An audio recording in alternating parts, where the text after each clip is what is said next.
Is getting a Scrum Master certificate worth it for you? In this video, I'm going to break it down through the lens of a technical program manager. And at the end of this video, I'm going to give you my recommendation on whether you should or shouldn't get it. So let's do this. Really quick, who am I? I've already made a couple videos and I haven't gone over this, but my name is Matt and I've been a technical program manager for over 7 years and combined project management experience of over a decade. So when I talk about this stuff, I do have a little bit of experience in the field and I'm giving you my opinions of it after having worked in the field for a while.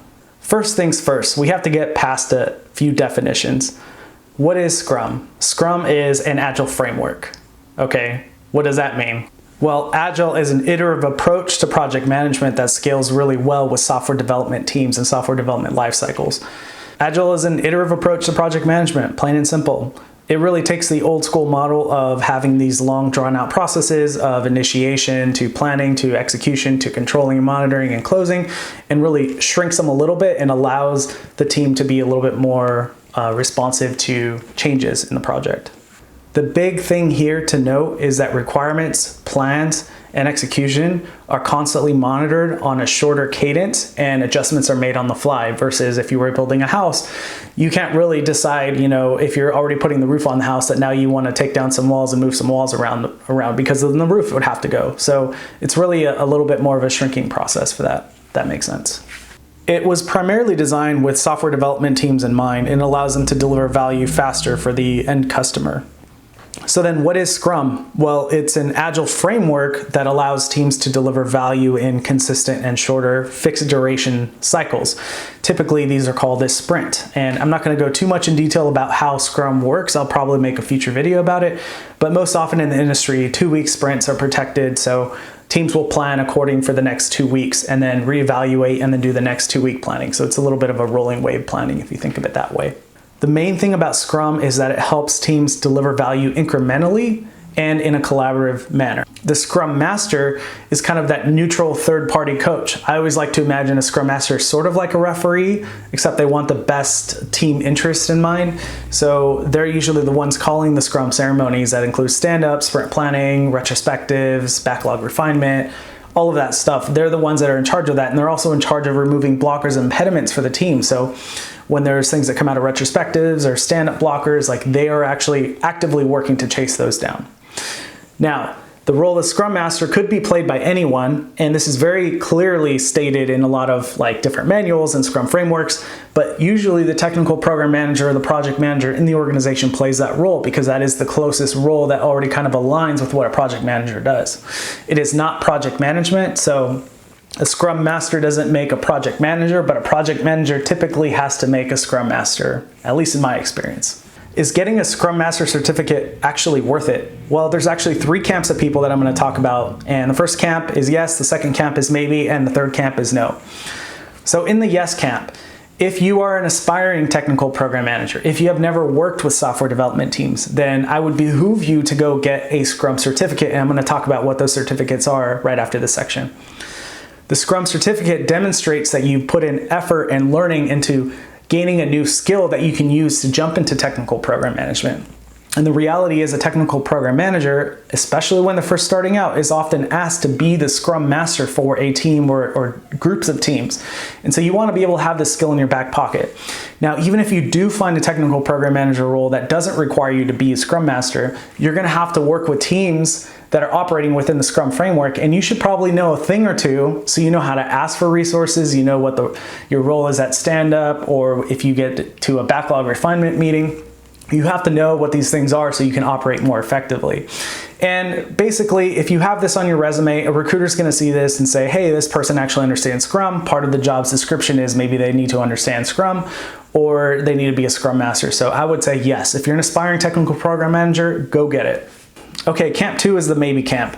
The maybe camp is really around if you're already a technical program manager or you're already working in a technical organization where you're on the path to becoming a technical program manager, maybe you're a junior, then I would say it depends. So I would say the bare minimum is you need to study the framework and really understand what Scrum is, so that way you're able to operate effectively in the organization, much like I said in the previous example. You don't need to get a Scrum certificate, but it's nice to have at this point. If you're already in the software industry, then you're good, and you're already working with technical teams, you're good. Usually the tech industry in general wants to see that you have experience and knowledge, and they rely less on actual letters and certificates. So, but what I would say is if you're already working for a company in a technical role, ask if they'll pay for it. Ask if they'll reimburse you for taking your CSM if you pass it, or whatever Scrum certificate you want to take. All right, the last camp is the no camp, and I'm probably going to get some pushback here, so I'm going to say it anyways. If you don't already work with technology-based teams, and you don't work with or software-based teams for that matter, and you don't ever plan to, I would say don't get a Scrum certificate. It's not really going to help you out. Now, there are some Agile and Scrum purists out there that say that Scrum and Agile can be applied to any type of project, construction, what have you, it doesn't matter, you can apply Scrum. There are maybe some things you can apply to it, but if you really want to boot up Scrum or Agile in any organization that has none of that experience, people don't really know about it, it's hard. Agile transformations are hard. I've been at a couple companies that have done Agile transformations, and it is like pulling teeth. And the teams that you're working with are typically software developers that could benefit from this, and the framework applies directly to software developers, and you still get pushback. Now imagine you're trying to do this with a construction project, or you're trying to do this with some other kind of project that has nothing to do with software technology. Good luck trying to get everybody to adopt the Scrum framework and do all the ceremonies and do this like short form different planning that they've never done before. It can be done. I'm not saying it can't be done, but don't go get a Scrum certificate thinking, you know, I'm going to learn this and I'm going to do an Agile transformation, even though I've never seen software development teams use Scrum framework before. So that's my only thing. I'm going to get some pushback. I'll take it, but just don't do it if that's not your plan. So which Scrum certificates do I actually recommend? So there's 3 of them that I'm going to mention in this video, but there's probably a few others that you can go look up. The first one is the CSM. I already kind of talked about it in this video. It's kind of the more popularized one. It's a pretty easy process. It costs a lot of money. I think it's over $1,000, and it's about a weekend worth of training, and you take a test at the end, and then you get your CSM. That's pretty simple. It is well known and well respected in the industry. You can get that. The second one is going to be the PSM. Now, I haven't taken the PSM. I have heard a lot of good things about it. I've seen a lot of candidates that I've interviewed take the PSM, and I've gone through the material on the website, and it seems like a worthwhile alternative to the CSM. And they actually have 3 different levels. So they got the PSM 1, 2, and 3. So as you advance your knowledge and you kind of take the 1, the 2, and the 3, you can really demonstrate your proficiency in the amount of understanding you have for Scrum. So I would say the PSM would be the second choice. The third choice I would say, and the choice I actually took as well, was the SAFe Certified Scrum Master. Now, I worked at an organization that actually employed SAFe. So if you're not planning to work in an organization that uses SAFe, or you don't really care for SAFe, then I would just say maybe pick one of the first 2 that I mentioned. But essentially, this gives you the framework of how to operate within a SAFe organization, being a Scrum Master. And for the most part, it's pretty much the same. It's very similar. I would consider this certificate as maybe like an add-on of other training, whether you got the CSM or the PSM, or you just did some self-education. I would add on the SAFe Certified Scrum Master at the end, so you can kind of understand how the SAFe framework gets a little bit changed, a few different words get changed here and there, and then that would be the SAFe Scrum Master. A fourth bonus option that I'll mention here, and the reason why it's number 4 is because it's not really well known throughout the industry, and I think it has a little bit of a branding problem, but it's the PMI ACP. So some of you are familiar with the PMP. The PMP is one of the most well-recognized and respected project management certificates out there.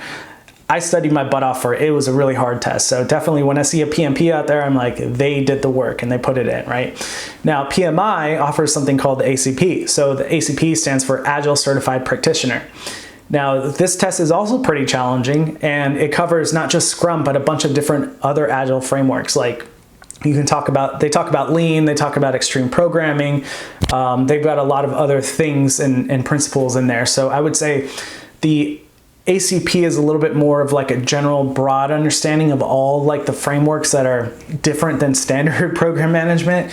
And it does provide a lot of good depth, but it's not specific to one specific framework. So I would only take this as kind of like an add-on to any one of your Scrum certificates to understand a little bit more knowledge. Think of it like spreading peanut butter. Like you're just kind of spreading, like you're getting a little bit more coverage all around of the knowledge of Agile stuff. So yeah.